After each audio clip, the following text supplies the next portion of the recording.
Just a quick word on right hand development, or just right hand action here. The way I play is based on the thumb being my rhythm section. Let me back a little bit. And I certainly didn't invent that. In fact, American folk players call it the double thumb or the independent thumb or something like that.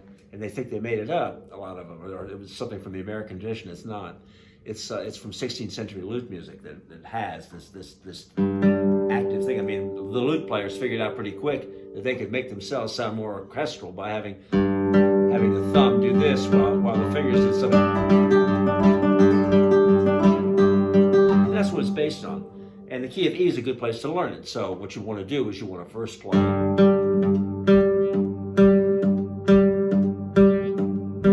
Then if you want to get fancy, you can play what it amounts to on the steps is 1, 8 octave, a 5, 8, or E, E, B, E, or 6, 4, 5, 4.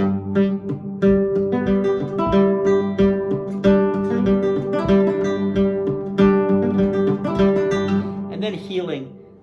I like to heal the hand right there, right on the bridge. Now, I'm a little amplified right now, and I like it even if I'm more amplified, but then turn the reverb way up, and you get a wonderful effect.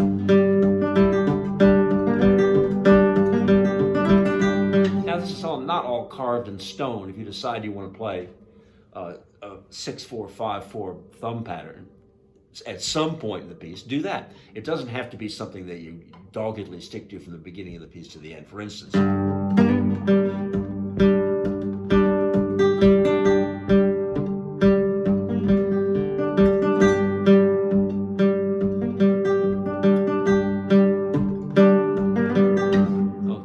key of A, when you go to A, when you make go to the 4 chord in the key of E, the thumb is going to be 5, 4, or E, A, part A, E.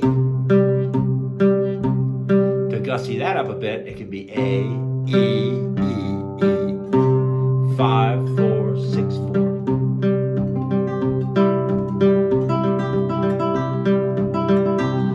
This is a very good key for playing. Now I'm actually talking about going into the key of let's not do it yet. So there's the A. Now it's very nice with just a double thumb. Again, this is in the Renaissance. This particular A shape, one like very close to it, they play this. What it is a 1, 5, 1, 5, and all sorts of little left hand tricks.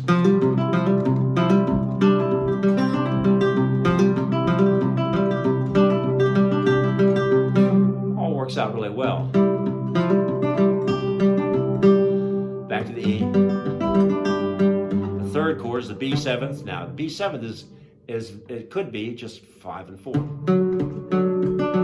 but it's more dramatic to play 5, 4, 6, 4. And almost everybody who plays this particular kind of blues plays it 5, 4, 6, 4. Okay, now in the key of A, which is a great key because there's so much melody. You want to always finger this A chord, by the way. 1 on the 3rd string, 2 on the 4th string, and 3 on the 2nd string. And what that does is it gives you this kind of stuff.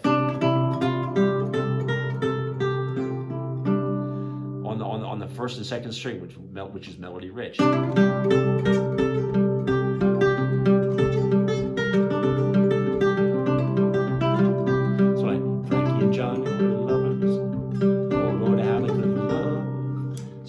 You can find wonderful little melody things. Now, the second chord in the key of A, of course, is D.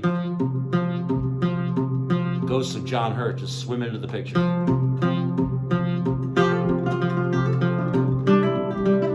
And the third chord, A, is E, and back to A.